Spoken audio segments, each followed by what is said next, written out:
Selamat pagi semuanya. Semuanya sudah saya lihat sehat-sehat ya.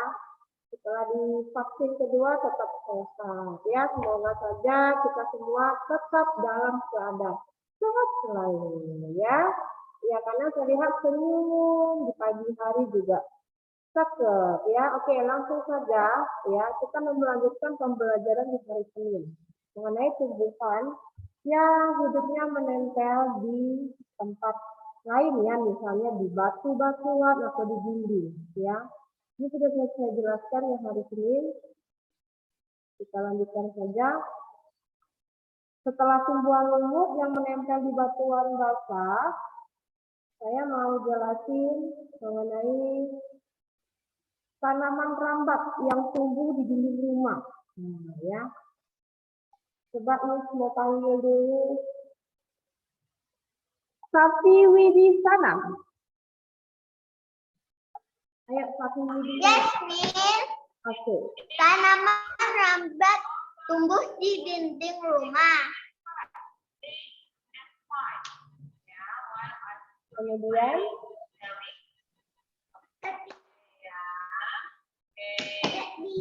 ada tumbuhan, ada tumbuhan darat yang dapat hidup di tanah yang tandus. Contohnya tumbuhan adalah tumbuhan kaktus. Tumbuhan kaktus menyimpan air di dalam batang. Tumbuhan kaktus memiliki daun berbentuk duri. oke cukup itu saja ya. Tapi kalau belajar cari ruangan yang agak nyaman Safi, karena kalau Safi ini panggil ada suara-suara lain selain suara Safi. Oke, ini saya ulangin ya. Coba perhatikan ke arah kamera dulu dong. Jangan sampai berbicara ya. Lihat ke arah kamera. Lihat ke arah kamera coba. Halo siswa. Iya. Ya. Bisa lihat kamera kan? Coba cek saya dulu. Ini bisa lihat, oke? Saya, karena saya lihat dari sini kok agak gelap ya kameranya ya. Ya, saya lanjutkan ya, Jadika. Tanaman rambat tumbuh di dinding rumah. Oke, ini gambarnya.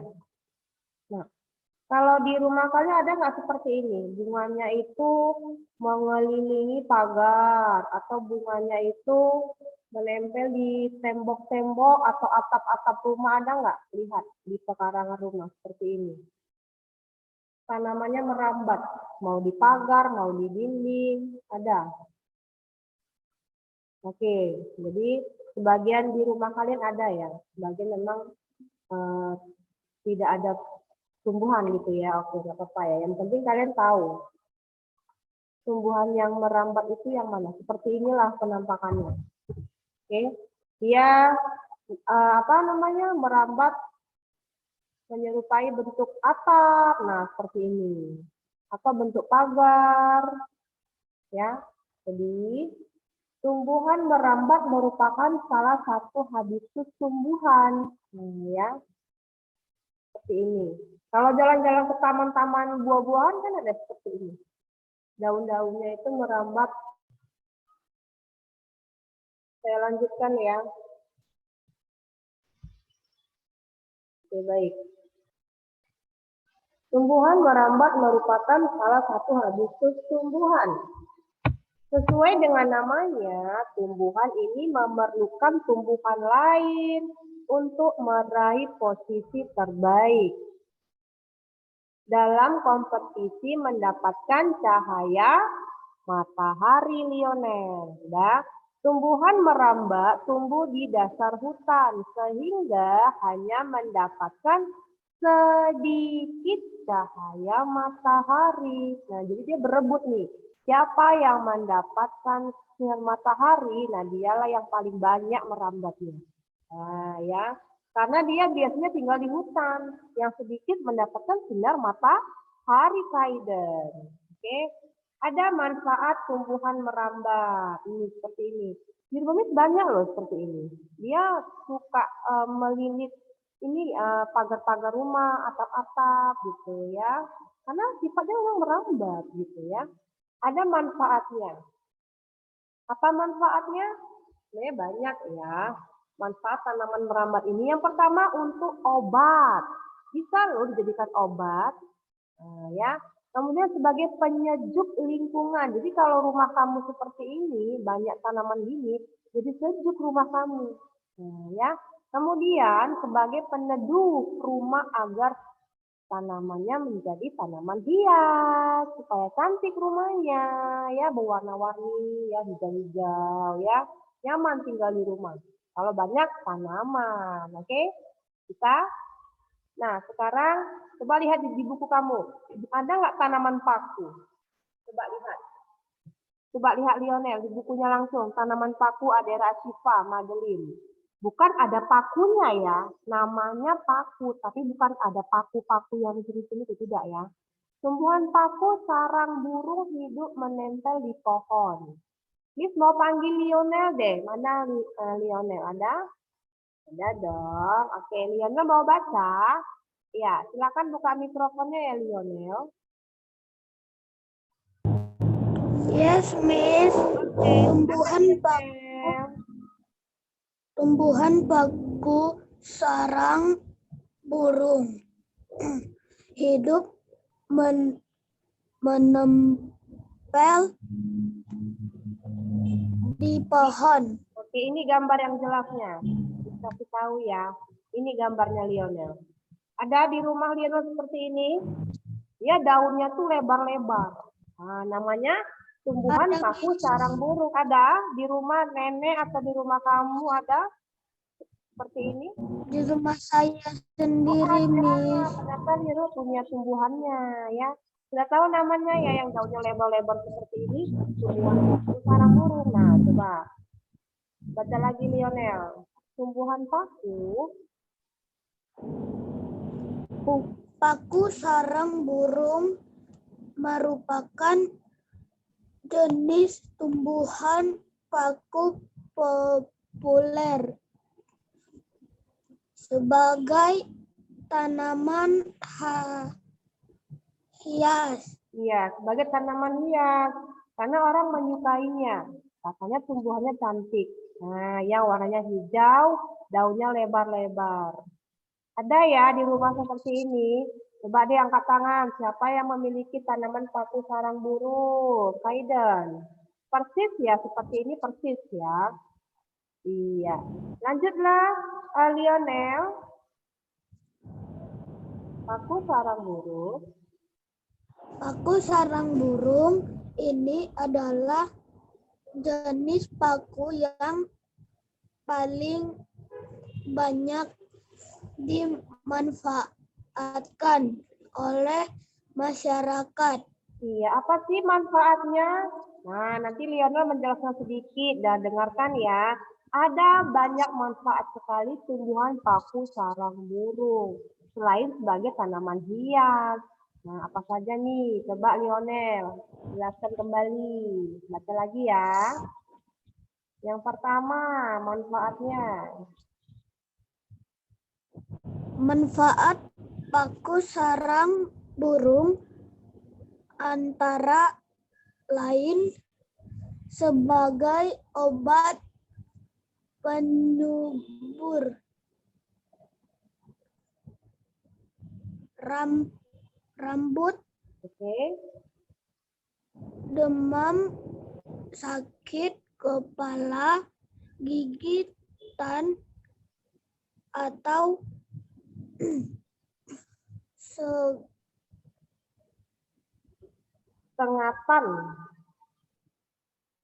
sengatan Hewan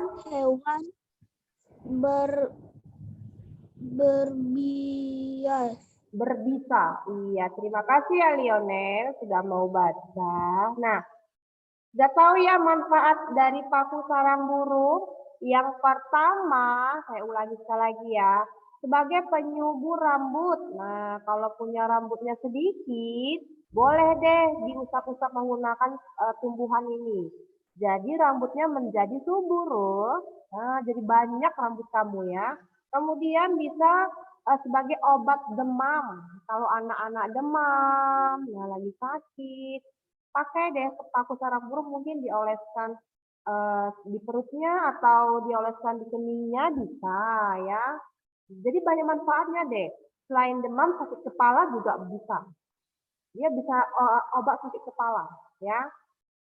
Kemudian sebagai obat gigitan atau sengatan hewan berbisa. Misalnya berbisa tuh kayak ular ya. Nah, jadi kalau misalnya ada orang gigit ular, mungkin bisa diobati dengan tanaman ini. Gitu. Jadi banyak sekali manfaatnya ya. Sebagai obat penyubur rambut, sebagai obat demam, obat sakit kepala, kemudian obat gigitan dari hewan berbisa. Wah, sangat luar biasa ya tumbuhan seperti ini. Nah, ya jadi beruntung sekali anak-anak yang memiliki tanaman ini di rumahnya. Namanya tadi apa? Paku sarang burung. Oke, lanjut ya. Sekarang kaktus. Coba lihat di buku. Ada nggak kaktus? Tumbuhan berduri. Nih, seperti jarum loh tumbuhannya. Duri-duri ya. Namanya tumbuhan apa? Kaktus. Ya, ini saya perjelas lagi di aslinya. Siapa di rumahnya punya pohon kaktus? Boleh angkat tangan. Namanya koleksi tumbuhan ini, misalnya di rumah ada. Oh, semuanya ada. Suka nggak dengan tumbuhan ini? Unik ya. Tumbuhannya unik sekali. Dia kecil, tapi banyak durinya. Ah, ya. Kalau di rumah Miss kebetulan Miss nggak punya. Kenapa Miss nggak punya? Karena Miss takut dengan durinya, gitu ya.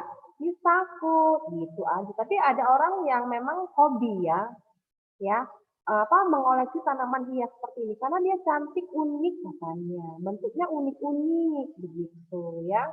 Nah, lihat kaktusnya unik sekali. Nah, gitu ya. Tahu ya. Nah, walaupun Miss Mira nggak punya tanaman ini, tapi Miss tahu ini kaktus. Gitu. Karena sama apa tumbuhannya banyak duri. Nah, itu aja ingatnya. Duri. Oke. Nah, harus tahu dong manfaat kaktus. Nah, tapi kan punya kaktus nih. Harus tahu manfaat tumbuhan ini. Kenapa kita pelihara atau kita hias-hias di rumah. Nah, salah satunya adalah, coba saya mau panggil dulu. Kristabel Diandra, silakan Kristabel, manfaat kaktus. Yes, Miss. Manfaat kaktus. Kaktus sebagai sumber makanan. Membantu pernapasan. Membersihkan udara. Meningkatkan fokus. Membantu mencegah penyakit. Memulihkan sakit lebih cepat. Wah, banyak sekali manfaatnya ya. Nggak mau kalah dengan si tumbuhan paku sarang burung tadi. Nah, ternyata ada tujuan mamanya untuk memelihara tanaman ini. Jadi, salah satunya antara lain, dia sebagai sumber makanan, kemudian membantu pernapasan, membersihkan udara-udara di rumah kita supaya bersih udara kita. Kemudian meningkatkan konsentrasi. Kenapa? Kalau kita berhati-hati dengan si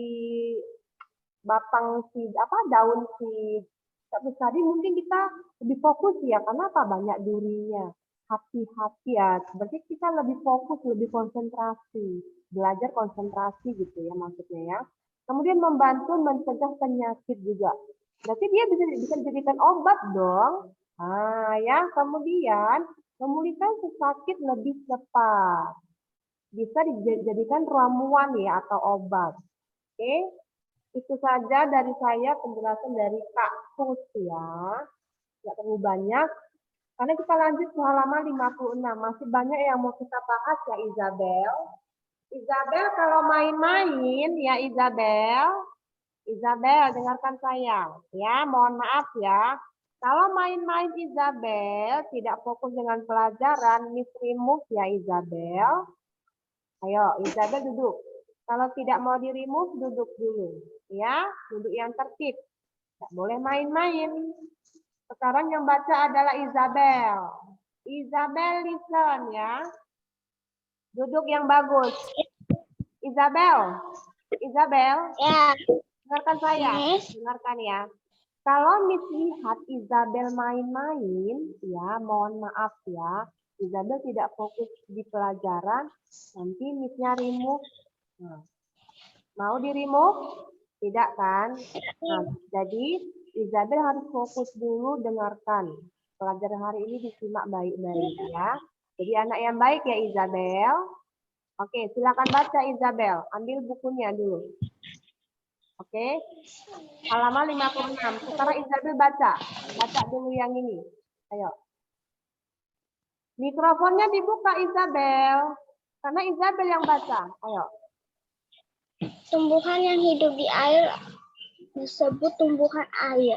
Tumbuhan air ada yang mengapung di permukaan air. Ada juga yang tumbuh terbenam di dasar perairan. Oke. Selanjutnya Isabel. Daun.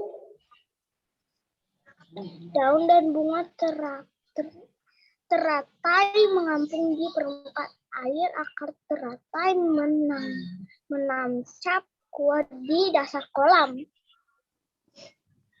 Selanjutnya.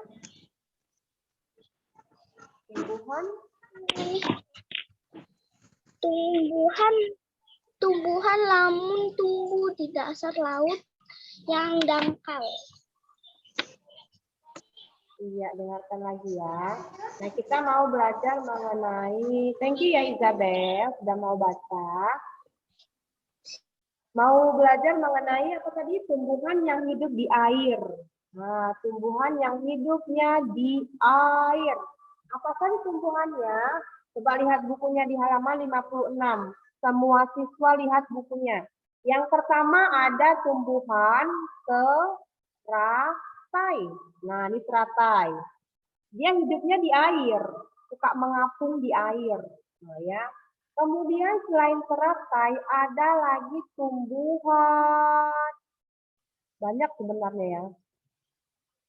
Saya mau cari eceng gondok dulu. Ah, ini dia. Eceng gondok yang ini. Nah, eceng gondok. Ya. Eceng gondok tumbuh mengapung di permukaan air. Sama kayak teratai. Dia tumbuhannya di air juga. Kemudian ada istilah tumbuhan lamun. Ini tumbuhan lamun itu apa? Mau tahu nggak tumbuhan lamun itu apa? Mau tahu ya? Nah, kalau mau tahu diperhatikan dulu ya. Topik yang baru ini mengenai tumbuhan air. Banyak sekali sih, bukan hanya 3 saja. Di buku kan cuma 3, ini ditambahkan. Ya, oke, kita baca sekali lagi ya. Saya mau panggil Jekonia. Silakan Jekonia.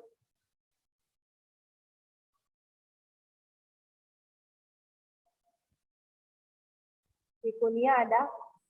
Yes, Miss. Iya, baca yang kuat ya. Jenis-jenis tumbuhan yang hidup di air. Oke, yang pertama Jekonia. Teratai. Ya, ini teratai ya. Namanya apa? Teratai. Ini ada rincian mengenai tumbuhan teratai. Silakan dibaca kembali Jekonia. Teratai atau dalam bahasa ilmiahnya disebut dengan Nupaya adalah salah satu jenis tumbuhan air yang sangat populer hampir di banyak negara. Tapi di Indonesia sendiri tumbuhan teratai sering disebut juga tumbuhan lotus. Meskipun ciri-ciri bunga teratai ini berbeda dengan bunga lotus. Tumbuhan ini berkembang di permukaan air yang tenang dengan daun dan bunga atau tanpa tangkai yang berada di atasnya. Ya, jadi dia tanpa tangkai. Ya. alias lotus namanya. Yang kedua selain teratai apa lagi? Nah, ini lotus. Mirip-mirip ya. Lanjut, Diakonia. Lotus. Oke, lotus. Silakan baca kembali. Lotus atau seroja ini memiliki nama ilmiah Nelumbo lucifera, adalah jenis tumbuhan air tahunan yang berasal dari India.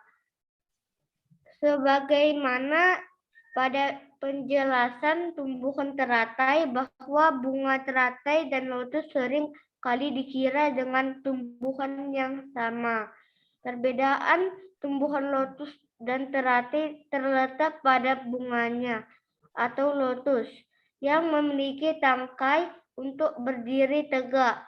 Tangkai pada lotus ini berstruktur seperti paralon kosong yang berfungsi sebagai tempat udara.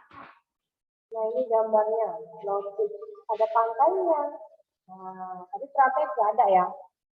Iya, tidak ada tangkainya ini lotus.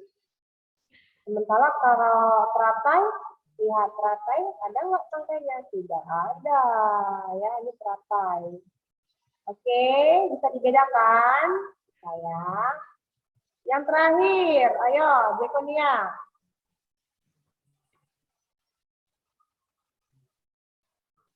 Halo, Diakonia. Silakan, Diakonia. Lili. Kala lili, ya ini gambarnya ya. Kala lili, pernah melihat ini enggak bunga ini? Kala lili. Oke, silakan baca kembali ya. Kala lili. Kala lili. Sebagaimana tumbuhan lotus, kala lili merupakan tumbuhan air tahunan. Kala lili sendiri memiliki jenis yang beragam, sedangkan jenis yang paling banyak diketahui adalah Zantedeschia aetopuchica. Tumbuhan ini tersebar cukup luas di daerah Afrika Tengah dan Asia Selatan. Tumbuhan ini berbentuk seperti corong yang tegak dan terdapat putih di tengahnya. Kala lili memiliki varian warna bunga yang sangat banyak seperti putih, ungu, merah, oranye, hijau.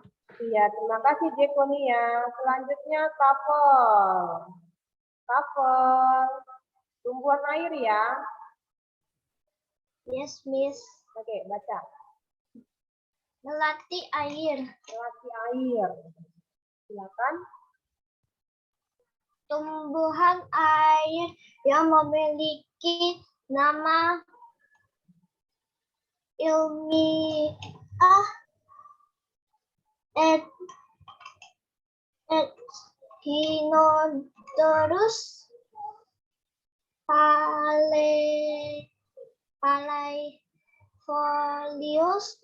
Ini tumbuh pada lingkungan air yang berlumpur. Bunganya tumbuh pada tangkai dengan beberapa deretan kuntum. Bunga dari tumbuhan ini akan muncul dan mekar pada pagi hari secara bergantian. Apabila bunga ada kuntum sebelumnya telah layu, maka akan tumbuh tunas baru yang akan menumbuhkan bunga berikutnya. Tumbuhan melati air ini memiliki struktur Daun yang kaku. Oke, thank you ya. Selanjutnya pania. Pania. Tumbuhan air ya, pania. Miss, bambu air. Oke, bambu air. Selanjutnya pania.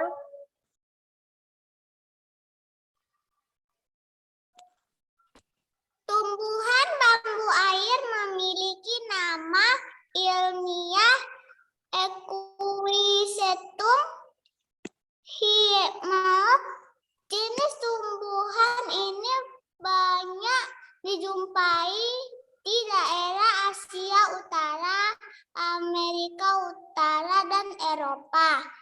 Bambu air memiliki kemiripan fisik sebagaimana bambu yang hidup dan tumbuh di darat. Hanya saja bambu air ini memiliki ukuran yang lebih kecil, yakin berkisar 25 cm sampai 1 meter dengan diameter yang tidak lebih dari 3 cm karena memiliki ukuran yang unik. Tumbuhan ini pada akhirnya sering dijadikan tumbuhan hias yang dipelihara di dalam pot, wadah lain, dan lumpur yang digenangi air. Oke, selanjutnya masih pania ya. Tifa. Tifa, apa itu tifa? Nah, perhatikan lagi. Tifa. Lanjut. Tumbuhan tifa merupakan tumbuhan air yang termasuk dalam jenis rumput besar. Habitat dari tumbuhan ini adalah rawa-rawa yang dekat dengan pantai. Bunga tumbuhan ini berwarna coklat dan memiliki bentuk yang unik yang menyerupai bentuk silindris dari buntut ekor kucing. Itulah mengapa orang Inggris menyebut tumbuhan ini dengan nama cattail. Tumbuhan ini hidup di perairan berlumpur dan mampu tumbuh dengan sinar matahari penuh. Selanjutnya. Lidi air. Oke, lidi air.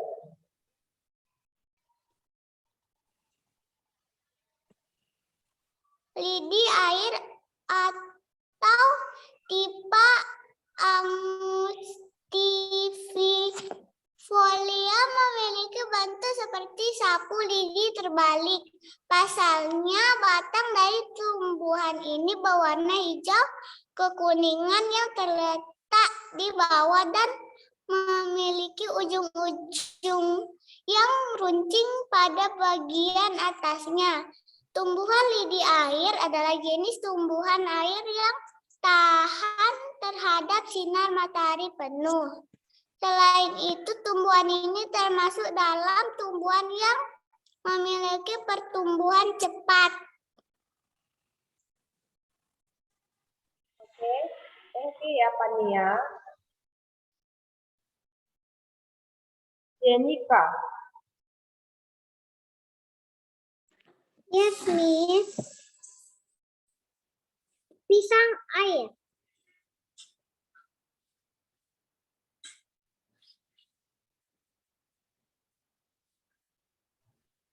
Silakan Jenica. Pisang air. Ya, Jenica. Pisang air atau bahasa ilmiahnya disebut dengan Typhonodorum lindarianum adalah tumbuhan air yang memiliki bentuk fisik yang unik. Dikatakan unik karena secara fisik tumbuhan ini memiliki rupa mirip dengan pohon pisang, akan tetapi memiliki daun seperti tumbuhan talas. Selain itu, tumbuhan ini memiliki fisik yang kokoh dan dapat tumbuh dengan mencapai ketinggian 4 meter. Daunnya yang berbentuk oval dapat berkembang dengan panjang mencapai 1 ke 5 meter. Ya, 1,5 meter. thank you ya, Jenika. Selanjutnya, eceng gondok ya. Eceng gondok, Miss mau nyebatnya si Kaiden. Ada Kaiden? Kaiden. Silakan Kaiden. Yes, Miss. Eceng gondok. Oke, eceng gondok. Lanjut.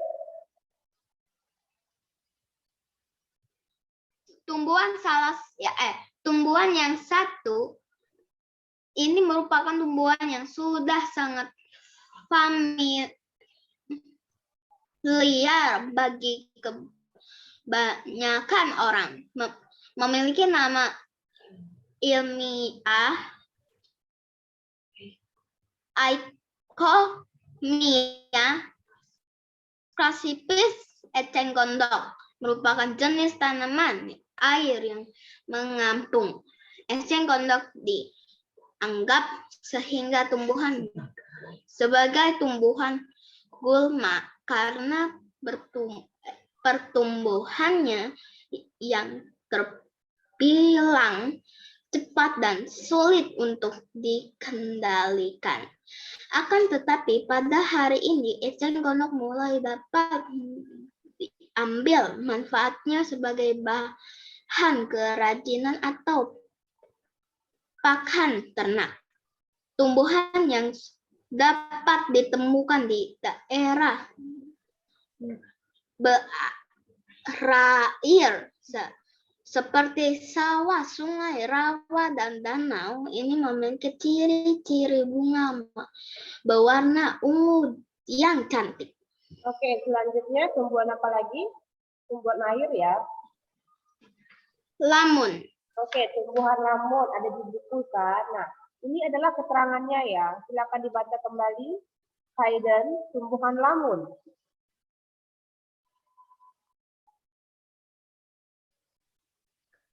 Eelgrass merupakan tanaman yang memiliki beberapa julukan. Tanaman ini juga kerap disebut lamun. Ada juga yang menyebutnya steepgrass atau seledri liar. Eelgrass adalah jenis tanaman air yang rendah berakar, memiliki kinerja yang baik dalam air yang mengalir dan memiliki daun seperti pita tipis yang menyerupai seledri atau mengingatkan kita pada seekor belut. Oke, thank you ya Kaiden. Partogi. Sianturi. Silakan Partogi. Tumbuhan air. Tanaman air Egeria. Selanjutnya adalah Egeria yang cukup populer digunakan di kolam dan akuarium. Memiliki bentuk daun yang unik seperti tombak hijau yang panjang. Iya, jadi yang terakhir adalah tanaman air Egeria. Seperti ini tanamannya ya. Siapa yang punya akuarium sudah tahu deh tanaman air Egeria. Dia biasanya untuk tanaman liar di akuarium. Coba cek akuariumnya sama tidak tanaman ini ya. Jadi dia sangat seperti tombak hijau yang panjang bentuk daunnya. Oke. Kita lanjut ya. Ini sudah kita tuntaskan tanaman yang hidup di air. Sekarang manfaat hewan dan tumbuhan. Ada manfaat hewan dan tumbuhan di halaman 57. Oke, baca kembali yuk Talita. Yuk, mana Talita? Silakan Talita.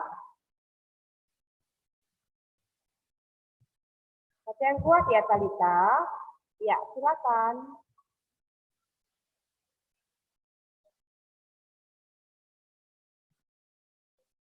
Halo, Talita. Talita. Oke, ya silakan baca.